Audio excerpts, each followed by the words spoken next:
You're tuning into Black and White Sports on YouTube. The no-holds-barred truth on sports. The main event starts now. What's up, Black and White sports fans? John Matrix here, and I am back with another video. Make sure you guys hit that subscribe button. Also, check out the join button for channel memberships and check out the merch. I'm rocking the stand-up shirt because the Marxist NBA of China needs to stand up for the national anthem. And that's what we're going to be talking about here today, the Marxist NBA of China. Folks, the NBA season is starting in just a little bit over 1 month from now. Today is 11/18. The season starts on December 22nd. But however, folks, the Toronto Raptors don't have a place to play basketball games. Now, of course, the Raptors, they play in Canada, but the rules for traveling in and out of Canada are a little bit different than here in the United States, okay? It's not that the Raptors can't play their home games at home. It's just that when they travel back and forth between the U.S. and Canada, when they go back into Canada, they will have to quarantine for 14 days. And that's a major problem right there. So essentially right now, the Raptors don't have anywhere to play. Nowhere to play their home games, okay? But we know how the NBA, they have bent the knee to social justice. And one place that they could probably play is Kansas City. Kansas City does not have an NBA team. Of course, you have the Chiefs and Royals over there. And a woke civil rights group has come out, and they don't want the Toronto Raptors to play their home games in Kansas City because of social justice and spreading a lie about police brutality, folks. This is absolutely crazy here. So in this article here, the Urban League of Greater Kansas City, the Southern Christian Leadership Conference of Greater Kansas City, and the Kansas City, Missouri chapter of the NAACP wrote a letter explaining their worries about the possible move to NBA Commissioner Adam Silver last week, even though this came out a couple of weeks ago. It says this, quote, "While having the NBA choose Kansas City as a home for the Toronto Raptors would be a huge honor and excite NBA fans in Kansas City, as you understand, there are some issues which supersede fun and economic interests," they wrote. In part, "The protection of Black lives remains our most pressing concern. Although Kansas City is a great sports city, it is also a city where law enforcement has demonstrated extreme hostility and excessive force towards Black people," close quote.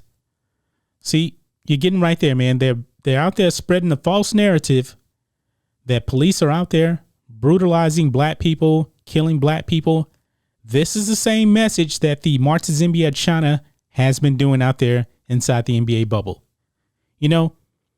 SJWs, man, we said it before, man, they will eat their own. If you're woke, there's always going to be somebody that's going to be even more woke than you that wants to spread more lies out there. This is a complete lie. So it says here, both the Kansas City Police Department and Mayor Quentin Lewis addressed the letter in statements to KMBC. This is what they said. "I commend our civil rights organizations for reminding our city and those beyond that preservation of Black lives should be most pressing concern for our community and our partners," Lucas said in a statement. "Unfortunately, like Toronto, Chicago, Philadelphia, and most NBA cities, we have much work to do in ensuring all Black neighbors feel safe in all interactions with law enforcement. Regardless of our future with the NBA, we remain committed to that essential work." Folks, check this out, man. Mayor Quentin Lewis, he is a Black man. So he is overall in charge of the police, okay? He's in charge. It's so racist out there. All these lies out there. They have a Black mayor. And, of course, we don't want the police going out there brutalizing and beating up people. But guess what, folks? It does not happen very, very often. And in most all these incidents that we see, it is usually from someone that does not comply with the police. Everything that we have seen this summer, man, your Jacob Blates and those kind of people, they didn't comply with the police. And now you got this organization out there spreading more lies. And they don't want the NBA to come to Kansas City because of this. I don't know if there's going to be fans at all. I really, really don't. But if there are fans, maybe the local economy is going to miss out on some of the revenue. I don't really think there's going to be fans in attendance, though. Okay. And plus, we already know NBA revenue is massively down. Massively down. 2020, the NBA revenue wise was down 1.5 billion from projections. So right now, the Toronto Raptors, man, they're still in limbo as of today. They don't know where they are going to play. Kansas City is an option, I guess, still. But now you're getting politics mixed in. And now an organization is doing pushback because they believe the police are out there brutalizing people. So they don't want the Toronto Raptors to come to their city. The NBA, man, they're still looking at options here where they can actually play.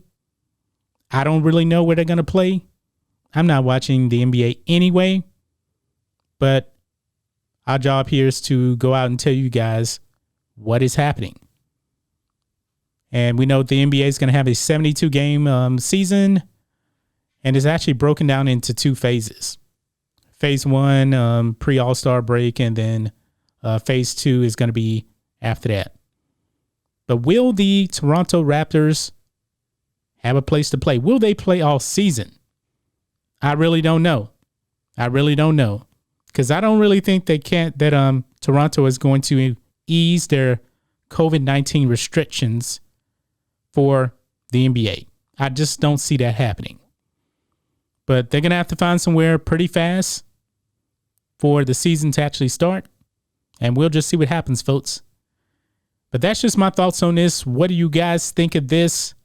Woke politics, spreading lies about police brutality again, is a reason why this civil rights group doesn't want the Toronto Raptors to come into town.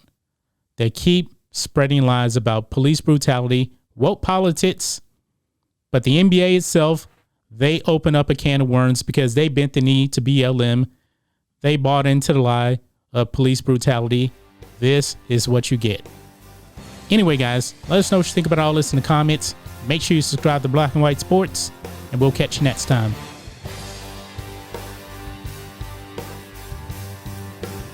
Thanks for watching the show. Be sure to like, comment, and subscribe.